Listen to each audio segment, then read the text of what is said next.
Hej, jeg hedder Martin Larsen. Jeg er 42 år. Jeg bor til daglig på Amager.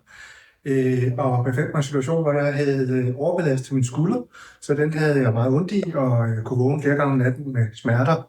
Og det hang ikke rigtig så godt sammen i længden i forhold til også at skulle passe et arbejde og så videre. Så jeg søgte lidt efter nogle ortopædkirurgiske klinikker, men der var mange, der ikke tog patienter ind nu her efter corona. Så ringede jeg her til ortopædkirurgisk klinik i Snekkersten, og jeg fik en tid på dagbud, så kom hurtigt til. Og jeg har faktisk lige været inde til min anden opfølgende konsultation her 1,5 måned efter, og er nu smertefri. Jeg synes, jeg har fået en god behandling.